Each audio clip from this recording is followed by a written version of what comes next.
뉴욕 증시의 반등세에 힘입어서 오늘 나흘 만에 상승 출발한 코스피 지수가 계속 상승권에서 등락을 하고 있습니다. 하지만 장중에 상승폭을 다소 줄여간 구간에서 1980선을 이탈했습니다. 오늘 기대를 보았던 중국의 4분기 GDP 성적이 오전 11시 구간에 발표가 됐는데요. 예상대로 3분기 바닥을 찍고 7.9%로 성장했다는 소식. 하지만 코스피 지수는 낙폭을 키워가는 모습을 보이기도 했습니다. 현재는 1980선을 기준으로 등락을 하고 있는데요. 현재 구간의 지수를 확인해 보겠습니다.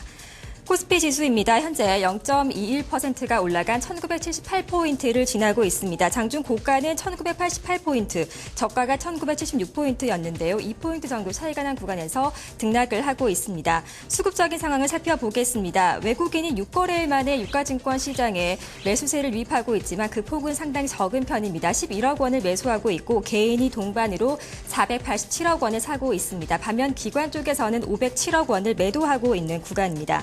시가총액 상위주들의 등락을 살펴보도록 하겠습니다. 삼성전자가 다시 한번 밀려나고 있습니다. 장 초반에는 상승을 하는 듯 했습니다만 0.4%가 밀려나고 있는 구간인데요. 거래 매도 상위 창구를 살펴본다면 맥쿼리 증권과 모건 스탠리, 골드만삭스 등 외국계 증권사가 다수 포진이 되어 있는 모습을 확인할 수가 있습니다.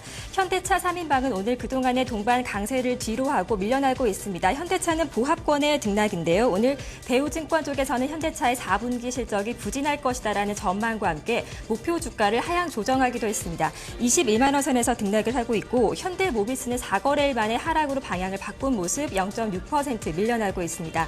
기아차는 외국인과 기관의 동반 매도 공세를 받으면서 1.8%의 조정이 나오고 있습니다. 한국전력은 하루 만에 다시 한번 반등으로 돌아서면서 1%대의 강세입니다. 아래쪽을 살펴본다면 신한지주라든지 KB금융과 같은 금융주들이 1에서 2%대의 강세를 펼치고 있는데요. 시총 상위주 가운데 특히 삼성생명이 5%가 넘는 강세를 펼치고 있어서 눈에 띄고 있습니다. 이 종목 같은 경우는 그동안에 지난 5거래일 연속의 상승 랠리를 펼치고 있는 데 따라서 오늘 52주 신고가를 경신한 종목입니다. 아래 종목 마찬가지로 신고가를 경신했습니다. SK텔레콤인데요. 현재는 보합권에서 등락을 하고 있는데 IBK투자증권 쪽에서는 오늘 이 종목이 지난 4분기는 물론이고 오는 1분기까지 호실적이 예상된다라는 긍정적인 평을 남겼습니다. 메르츠 종금증권도 장중 한때는 3%가 넘게 올라가면서 52주 신고가를 경신했습니다. 이를 포함해서 증권주들의 동반 강세가 포착이 되고 있습니다. 삼성과 대우증권이 나란히 2%대의 강세를 펼치고 있고 증권업종의 평균이 2%가 넘는 상승폭을 현재 기록하고 있습니다. 특징 종목으로 농심을 살펴보도록 하겠습니다. 이 종목 같은 경우는 인수 관련한 호재가 전해지고 있습니다. 웅진식품을 인수할 수도 있다라는 소식이 시장에 전해지면서 기대감을 싣고 있는데요. 장중 한때는 4.7%까지 올라가기도 했고 현재는 2%대의 강세를 펼치고 있습니다. 이어서 코스닥 지수를 살펴보겠습니다. 오늘 5거래일 만에 상승 전환을 한 모습이 포착되고 있습니다. 509선을 현재 지나고 있는 모습인데요. 장중 510선에서 508선 사이에서의 박스권 등락을 하고 있습니다. 수급적인 상황을 살펴보겠습니다. 외국인과 기관 쪽에서 동반 매수세를 유입시켜주고 있습니다. 코스닥 시장에서는 개인만이 매도 우위인데요. 181억 원을 매도하는 반면 외국인이 96억 원, 기관도 비슷한 물량을 사들이고 있는 모습 포착이 되고 있습니다.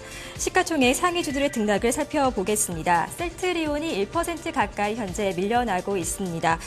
CJ 오쇼피 0.5%대 낙폭을 기록하고 있고 서울 반도체의 흐름이 상당히 좋습니다. 이틀 연속의 4%대의 강세가 포착이 되고 있는데요. 외국인과 기관, 특히 기관 쪽에서의 적극적인 매수세가 포착되고 있습니다. 이 종목 같은 경우는 발광 다이오드의 조명 시장이 앞으로 올해 본격적으로 성장 국면에 진입할 것이다라는 시장의 평가 속에서 4%가 넘게 올라가고 있습니다. 오늘 장중에 연고점을 돌파하기도 했습니다. 아래쪽으로는 SK브로드밴드가 오늘 3거래일 만에 상승으로 방향을 바꿨습니다. 1%가 넘게 올라가고 있는 구간이고요. CJENM이 1.4% 상승, GS홈쇼핑 같은 경우는 0.18%의 조정이 현재 나오고 있습니다. 코스닥 시장에서 러시아와 관련한 철도와 가스주의 수혜가 기대가 되면서 동반 강세가 포착되고 있습니다. 박근혜 대통령 당선인의 취임식에 푸틴 러시아 대통령의 참석을 추진한다라는 소식이 전해진 데 따른 흐름입니다. 동양철관과 대아TI 그리고 대우AL, 리노스 등 철도 관련주가 3에서 7%대의 강세를 펼치고 있고 이와 함께 가스주의 흐름도 좋은데요. 하이스틸 등이 강세를 펼치고 있습니다. 테라리로스 역시 마찬가지입니다. 이 종목 같은 경우는 변두섭 회장의 푸틴 대통령과의 개인적인 친분이 있다라는 소식까지 시장에 전해지면서 2.8%대의 동반 강세를 현재 펼치고 있는 구간입니다. 마지막으로 선물 지수를 살펴보도록 하겠습니다. 현재 구간 선물 지수는 보합권에서 등락을 하고 있습니다. 상승권에서 등락을 하던 지수가 약보합권으로 돌아선 모습인데요. 0.1%의 조정이 나오고 있습니다. 현재 261.60포인트를 지나고 있는데요. 선물 시장의 수급적인 특징까지 이어서 살펴보도록 하겠습니다. 약보합권에서 등락하고 있습니다. 개인 쪽에서 1,390계약 그리고 기관이 480계약을 매수해주고 있지만 외국인의 매도세가 부담스러운 구간인데요. 1,786계약을 매도하고 있습니다. 2시 구간의 시장 상황을 살펴봤습니다.